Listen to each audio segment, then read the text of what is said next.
न्यूज़@9 में आपका स्वागत है। मैं हूं शारिक खान। जम्मू कश्मीर से खबर आ रही है, जहां किश्तवाड़ में भूस्खलन हुआ है। पावर प्रोजेक्ट की सुरंग में यह भूस्खलन की खबर है।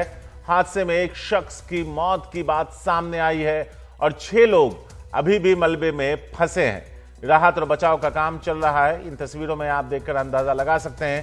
नजीर मसूदी हैं हमारे साथ। नजीर, कितने बजे हुआ यह हादसा, कैसे हुआ और कितने लोग और फंसे हो सकते हैं, और जो फंसे हैं क्या वो वहां काम कर रहे थे? जी देखिए शारिक, आज शाम को ये पत्ती गिरा, एक बड़ा बोल्डर आया, जेसीबी वहां काम कर रहा था। जेसीबी का ड्राइवर उसके नीचे आया, उसकी कहा जाता है उसकी मौत वाक़ा हुई। 4 और लोग जो काम कर रहे हैं उनमें पुलिस वाला भी है, वो भी उस मलबे के नीचे आया। उसके बाद रेस्क्यू टीम वहां चली गई, कहा जाता है 6 उनकी संख्या है। रेस्क्यू का बचाव का काम किया और वो रेस्क्यू टीम भी वहां फंस गई है लैंडस्लाइड के पास। तो वहां राहत कार्य अभी जारी है। जम्मू कश्मीर के लेफ्टिनेंट गवर्नर मनोज सिन्हा ने भी इस पर मैसेज भेज दी है। उसने कहा कि जो इसमें मारे गए हैं उनके साथ हमदर्दी का इजहार किया। तो उससे लग रहा है कि जो मरने वालों की संख्या है शायद 1 से ज्यादा होगी। ये दूसरी दफा है कि इस इलाके में हमने देखा कि किस तरह टनल खोदते ही समेत इस तरह की घटना हुई। कुछ महीने पहले यहाँ रामबन में एक टनल खोदने के साथ ही वहाँ 10 लोग मजदूर मारे गए थे, वो वहाँ लैंडस्लाइड के नीचे आ गए। और आज भी यहाँ जो रफ्ते पावर प्रोजेक्ट किश्तवाड़ में उसकी तामीर हो रही है, पावर प्रोजेक्ट की वहाँ की टनल खोदी जा रही थी, तो उसमें ये लैंडस्लाइड आई जिसमें एक शख्स की मौत हुई है और कहा जाता है कि 6 लोग वहाँ ट्रैप हुए हैं, उसमें दबे हैं। शुक्रिया नजीर। उम्मीद करते हैं कि जो 6 लोग वहां फंसे हैं उन्हें भी सुरक्षित जिंदा वापस निकालने में कामयाबी मिलेगी। आपका बहुत बहुत शुक्रिया।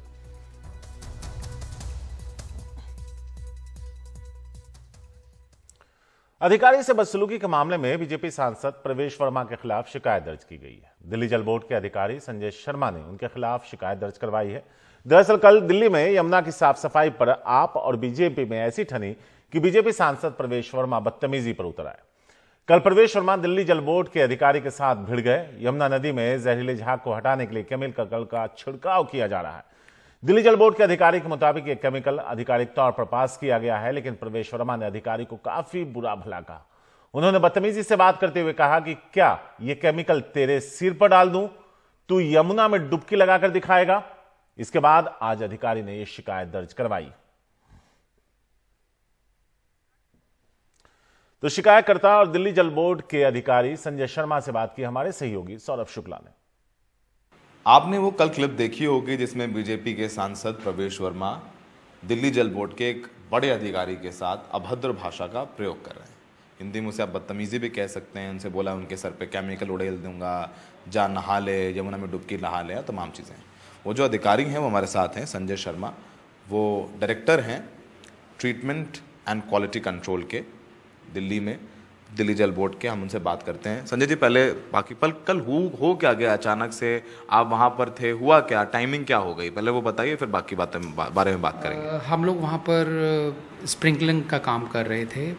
एज एन इंचार्ज मैं रिस्पॉन्सिबल हूँ कि कुछ ऊपर नीचे नहीं होना चाहिए, तो मैं वहाँ स्टेशन था, अपनी देख रेख में सारा काम करा रहा था। माननीय सांसद महोदय आए, सीधे पहले तो इधर उधर वो गए और फिर वो सीधे हमारे पास आए, और जो भाषा है, जो उनकी शालीनता है, अपने हिसाब से, अपनी संस्कृति सभ्यता के हिसाब से उन्होंने जिस भाषा का इस्तेमाल किया उसको दोहराना तो ठीक नहीं है, बट शायद उनकी यही सभ्यता रही होगी कि सरकारी अफसरों से या किसी काम करने वाले व्यक्ति से वो इस तरह से बात करें। इस बारे में आप क्या कर रहे हैं? क्या कुछ आपने कंप्लेन करी है पुलिस को इस बारे में? इस बात को आगे कैसे लेके जा रहे हैं? जी हाँ, कल शाम को कालिंदी कुंज थाने में मेरी तरफ से एक कंप्लेंट फाइल किया गया है और रिक्वेस्ट किया गया है कि उसको कंप्लेंट को एफआईआर में कन्वर्ट किया जाए। आज भी कालिंदी कुंज साइट पे मेरे को एसएचओ कालिंदी कुंज मिले थे और मैंने उनसे रिक्वेस्ट किया था कि आप इस कंप्लेंट को एफआईआर में कन्वर्ट करके और कार्रवाई आरंभ करें। ठीक है सर। दिल्ली के सीएम केजरीवाल और एलजी के बीच तकरार जारी। एलजी ने रेड लाइट ऑन गाड़ी ऑफ अभियान की फाइल वापस भेज दी। एलजी ने केजरीवाल से अभियान पर फिर से विचार करने को कहा। एलजी ने रेड लाइट ऑन गाड़ी ऑफ अभियान पर सवाल उठाए। इससे प्रदूषण कम होने का कोई सबूत नहीं है। सिविल डिफेंस वॉलंटियर्स के स्वास्थ्य के साथ यह खिलवाड़ होगा क्योंकि वो वहां मौजूद होंगे। गोपाल राय और केजरीवाल झूठ फैला रहे हैं, एलजी ने यह आरोप लगाया।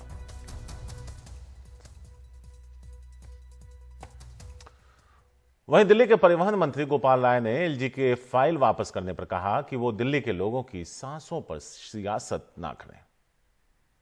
पिछले 2 साल से लगातार दिल्ली के अंदर गाड़ियों के प्रदूषण को कम करने के लिए रेड लाइट ऑन गाड़ी ऑफ कैंपेन चलाया जा रहा था।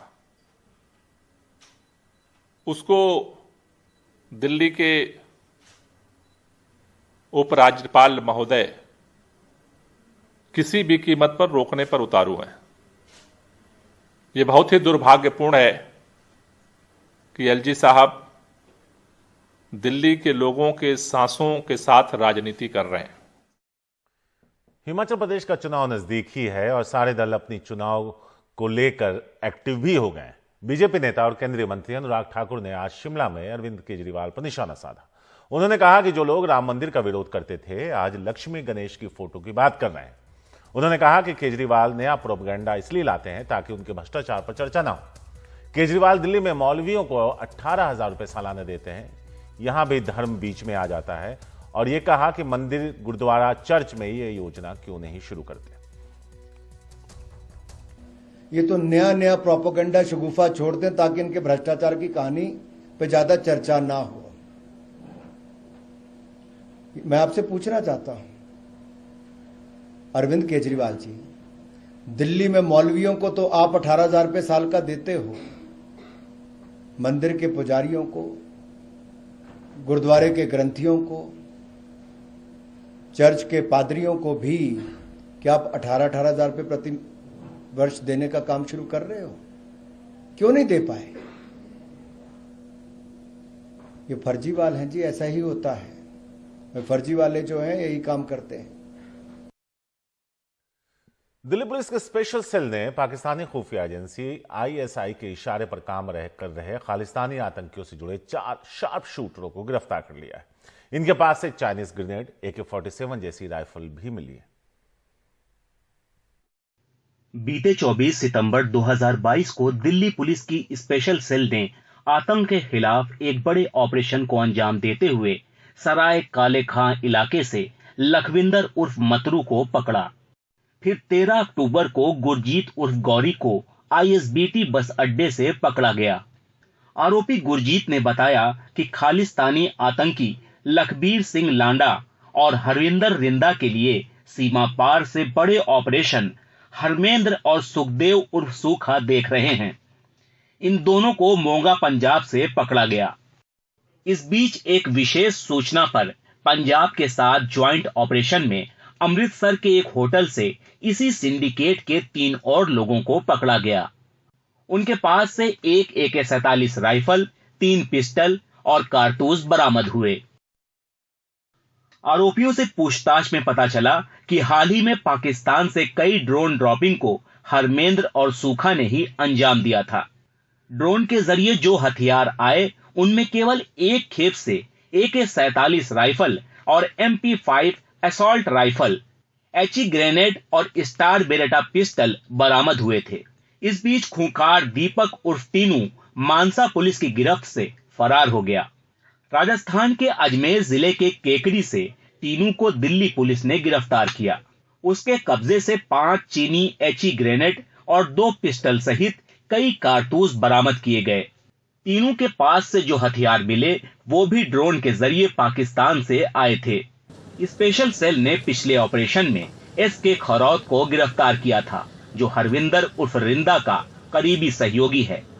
जांच के दौरान ये पाया गया कि SK खरौत गोल्डी बरार, काला राणा और लॉरेंस बिश्नोई नेक्सस से भी जुड़ा था। SK खरौत के पास से बरामद हथियार भी चीन में बने थे। पुलिस के मुताबिक गिरफ्तार चारों शार्प शूटर कुछ हाई प्रोफाइल लोगों को मारने की प्लानिंग कर रहे थे। रिंदा के कहने पर ये लोग पहले भी कई हत्याओं को अंजाम दे चुके हैं।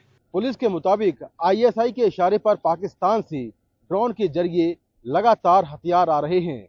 उनमें से कुछ खेपें पुलिस बरामद कर पाई है, लेकिन ऐसी बहुत सारी खेपें हैं जो अब तक पुलिस बरामद नहीं कर पाई है और लगातार खालिस्तानी आतंकी पाकिस्तान और कनाडा से हथियारों को भिजवा रहे हैं और भारत में आतंकी घटनाओं को अंजाम दे रहे हैं। नई दिल्ली से मुकेश सिंह, एनडीटीवी इंडिया। सेना में भर्ती के लिए सरकार की अग्निपथ स्कीम के खिलाफ देश के कई राज्यों में हिंसक विरोध प्रदर्शन हुआ। सियासी दलों ने भी इसके खिलाफ मोर्चा खोला, लेकिन अब इस पार्ट टाइम नौकरी के लिए हजारों युवा कतार में। एनडीटीवी की टीम यूपी के एक भर्ती स्थल पर पहुंची और वहां मौजूद युवाओं के साथ 12 घंटे बिताकर जानने की कोशिश की कि वो अग्निवीर की नौकरी में क्या भविष्य देख रहे हैं।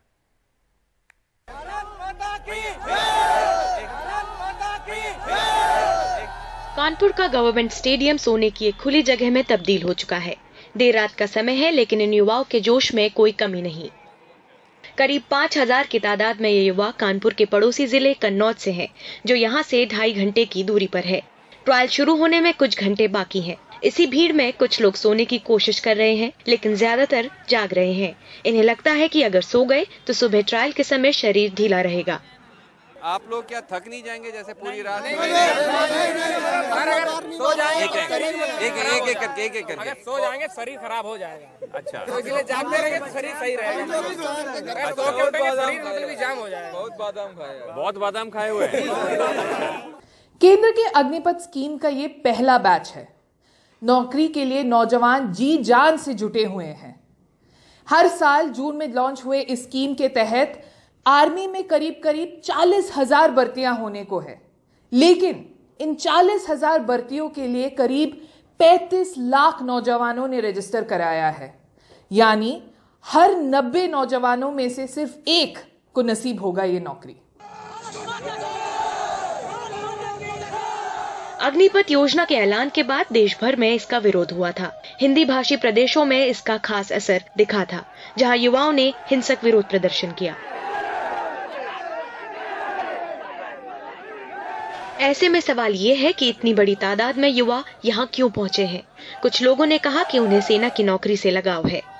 अच्छा, ये बताइए कि आप लोग फौज में क्यों भर्ती होना चाहते हैं? एक एक करके देश की सेवा। आप भैया? देश की सेवा करने के लिए। फौज क्यों भर्ती करना चाहते हैं? हमेशा से आपको फौज में भर्ती होना था या और भी मतलब हमेशा से? बचपन की इच्छा है। बचपन की इच्छा है।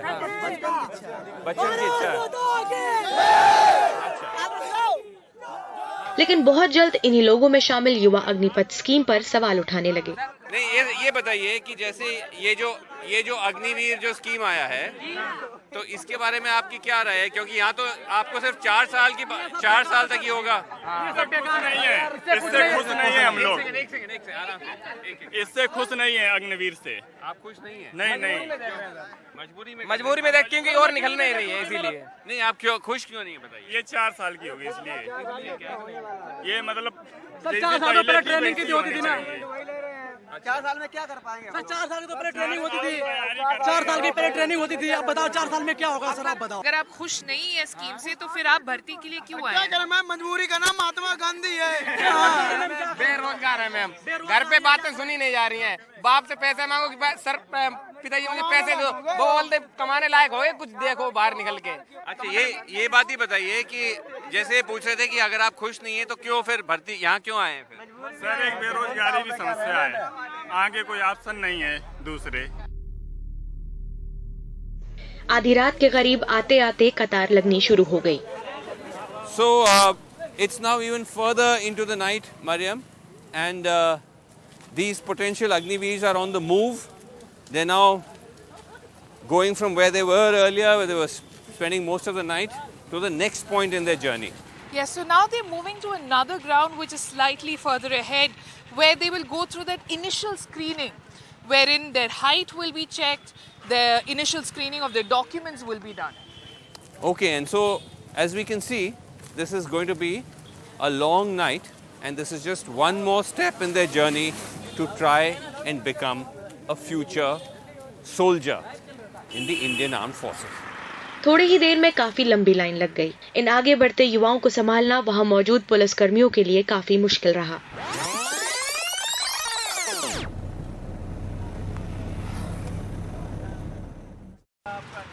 सुबह हो चुकी है। ट्रायल के बाद युवा लौट रहे हैं। इनमें ज्यादातर रिजेक्ट हो चुके हैं, कुछ ना सो पाने को वजह बता रहे हैं। आप में से कोई है जिनका पास हुआ, मतलब अगले उसके? नहीं, अभी तो नहीं, हुए लड़के बहुत हुए हैं पास। अच्छा, वो अभी भी अंदर ही है? अंदर ही है सर अभी। कोई 12 बजे से बैठाने रखे, सुबह 5 बजे रेस चालू। 5 बजे फाइनली हुआ आपका? हाँ, रेस चालू हुई थी। अच्छा, तो आप क्या जैसे थोड़ा थक से गए थे जब तक हुआ रनिंग? या नींद सी लग रही थी, थक गए थे।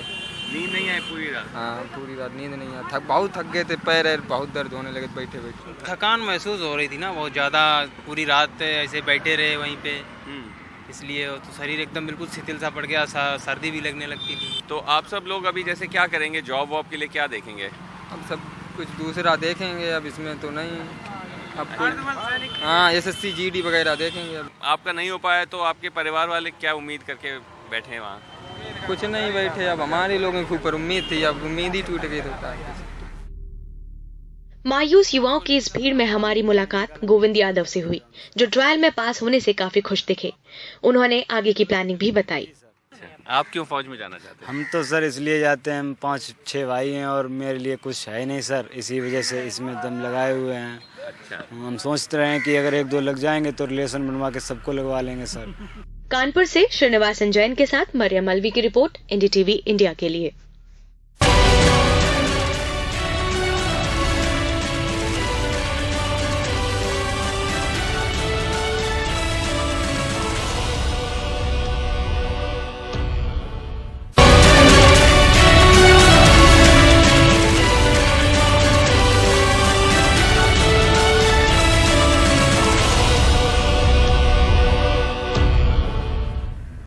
लोक आस्था के पर्व छठ की शुरुआत हो चुकी है। रविवार को डूबते सूर्य को अर्घ्य दिया जाएगा और सोमवार को उगते सूर्य के साथ कामना की जाएगी। छठ के मौके पर नदी तालाब पर देश भर में व्रत करने वाले लोग पहुंच रहे हैं। वाराणसी के गंगा घाट पर भी बड़ी तादाद में लोग पहुंचे हैं।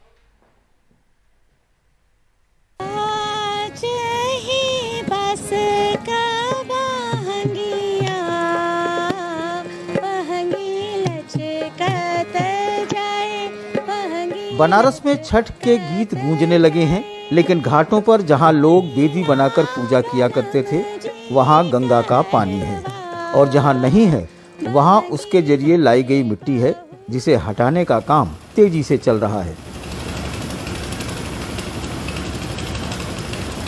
मिट्टी इतनी ज्यादा है कि उसे हटाने में काफी समय लग सकता है।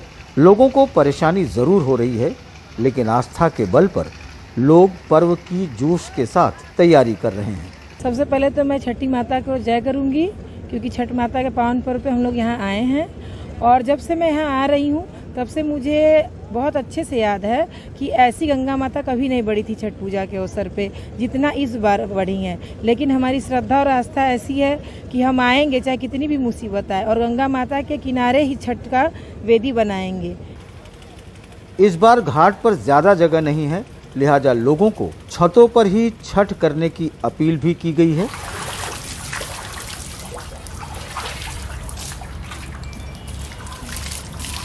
वहाँ भी सकता बनारस में माला सिंह की छत पर पूजा के लिए बने इस पक्के टैंक की साफ सफाई चल रही है।